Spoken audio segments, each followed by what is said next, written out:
What's up, everybody? My name is Tucker, and in today's video, we're going to be talking about Ben Simmons returning to Philadelphia. If you enjoyed the video, make sure to leave a like rating on it. Check out my socials at the top of the screen as well, and let's go ahead and get started. Okay, so Ben Simmons is back in Philadelphia. A very weird series of events over the last couple of days. I was going to talk about it yesterday. I decided to wait, and I'm glad I did because we have more details on why Simmons is back, what this means for a potential trade, and for the Sixers this upcoming season. So first, the details.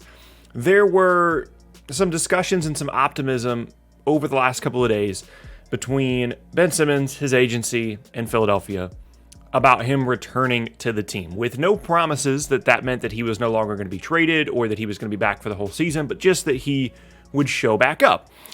And those conversations were left at, okay, maybe we'll see Ben Simmons back in Philly by the end of the week. And then yesterday, he just shows up to the building because there's things that he has to do to get ready to play. There's certain protocols he has to follow, and he just showed up. And so now Ben Simmons is back in Philadelphia. And a lot of people are, I would say, disappointed about this development because goodness gracious, I've done 1,000 videos on the Ben Simmons situation. We've talked about it for months. And for it to just end up with him going back to Philly is a disappointment for a lot of people that are like me that love trades and love all the player movement and stuff that comes with the NBA. Now, I will say this is a positive development for everyone involved. However, I still think the most likely outcome of this is that Ben Simmons is playing for a different basketball team by the end of the season than the Philadelphia 76ers. Let's go ahead and get to all that. So here's the first point that I would make in terms of how are we supposed to predict what Ben Simmons is going to do next? What has been the driving force behind every single Ben Simmons decision throughout this entire process?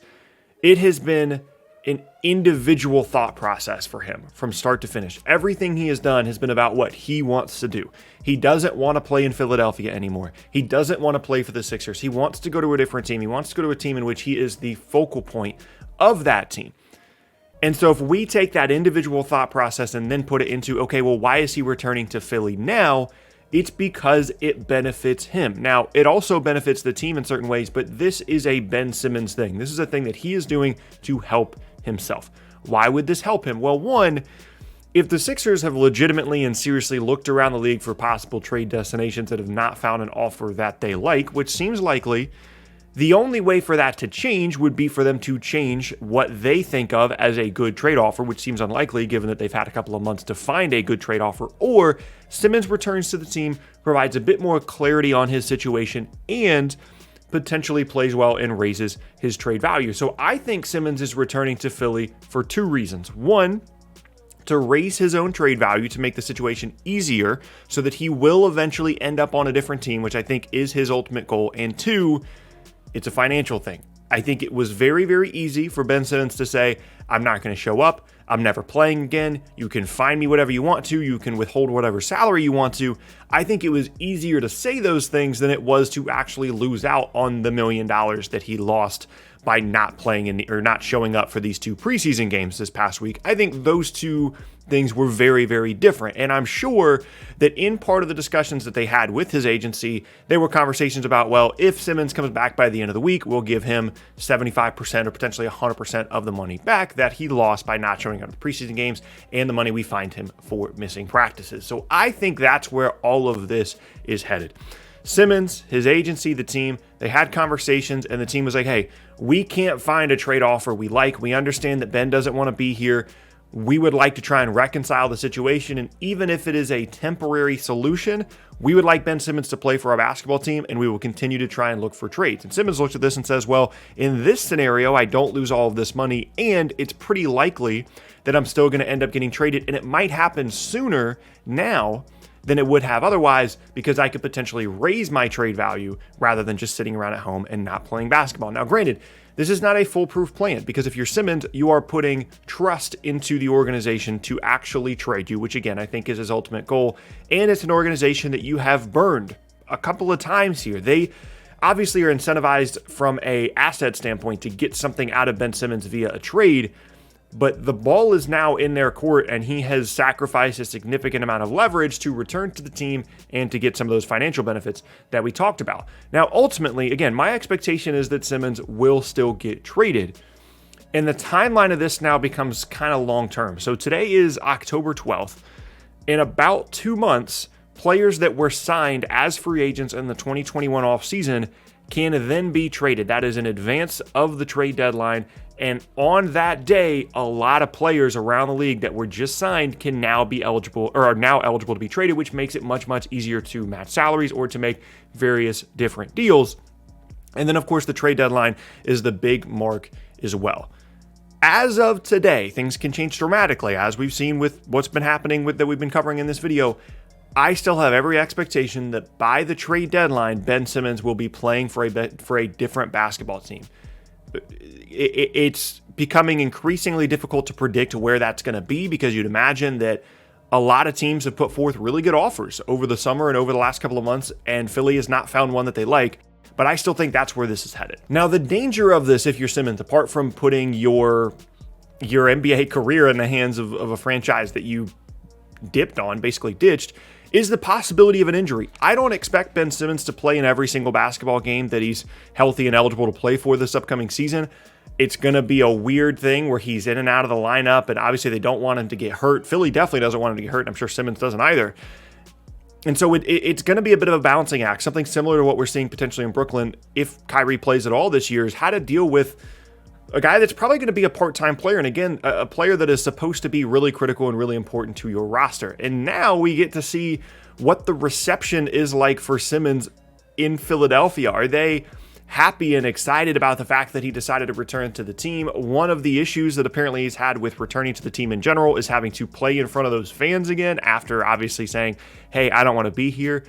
It's going to be a very odd and it's going to be a very strange situation, but the thought process for Simmons had to come down to, I can deal with this awkwardness and how weird it's going to be to return to Philly and be around my teammates again and be around the fans again. That's going to be really weird, but I probably get traded sooner and I don't lose my money. Or I can sit at home, I can not play basketball, I can hope to get traded someday and lose out on all this money with no guarantee that he's actually going to get moved by the deadline. So ultimately, I think that although this is a surprising development based off what we'd heard over the last couple of weeks, it is one that makes sense because of the benefits it provides to not only Simmons, but the team as a whole. But you never really know with this guy. I mean, his actions, even just within this video we're talking about, have been very, very erratic. To just randomly show up to the Philadelphia facility without telling anybody first was a bit odd. And keep in mind, this is also a guy that has already put his house on the market, moved all of his stuff out. He basically has decided to not be in Philadelphia anymore. So this is, in his mind, I'm sure, still a very temporary situation. And I don't even know how Philly is going to begin to deal with that. Now, in terms of trade destinations, we have been pretty exhaustive on this channel trying to think of where Simmons could go. It seemed like there was a relatively significant amount of momentum behind some potential Indiana Pacers trade packages, which we've talked about in a previous video. I think Houston is still an interesting possibility. I've pretty much crossed Golden State off the list mentally just because the Draymond Ben Simmons thing doesn't work together. There's some possibilities here, absolutely. But the hope is Simmons comes back and he plays well and it raises his value. My only issue with that mindset, again, it makes sense, but my only issue with that mindset is like the teams that are really wanting to trade for Ben Simmons, they're not trading for him based off of the playoff performance that he put forth at the end of the year last year. They're trading for him based off the fact that they've seen him play at an all-star level. He's one of the best defensive players in the league when he's locked in and engaged, and in their belief that they can fix what needs to be fixed with Ben Simmons and make him a player that is much better than what he's shown in Philadelphia. So even if he comes back and he averages 20 and 10 and looks like a really motivated player, I'm not sure that necessarily increases the offers that these other teams are willing to send to Philly in exchange for Simmons. I don't think it really has anything to do with his play. I think these teams that are trying to trade for him are optimistic about how Ben Simmons will play for their team. I think the only thing really that would change the value of the trade offers going to Philly is their desperation to trade for him or for Philly to trade him away as we get closer and closer to the deadline. So basically what I'm saying is the Simmons thing is still going to be weird. It's still going to be dramatic. It's still going to be wildly interesting, but for different reasons, because now we get to see how he gets integrated back into the team, and if it goes poorly or if it goes well or whatever happens, it's still possible it completely blows up. And then about a month and a half from now, we can start looking at, okay, where is this guy going to get traded to, because it becomes much easier with those free agents being able to be traded and will be closer to the deadline. So in terms of trade possibilities, things have cooled down, but the interest in the Ben Simmons situation certainly has not. And that is going to be the end of today's video. And thank you guys very much for watching. Once again, my name is Tucker. If you missed any of my previous videos, be sure to check out the box on screen. And as I said in the beginning, if you enjoyed the video, make sure to leave a like rating on it as well. With all those things said, I hope you guys have an awesome rest of your Tuesday. Once again, my name is Tucker, and I will see you all next time.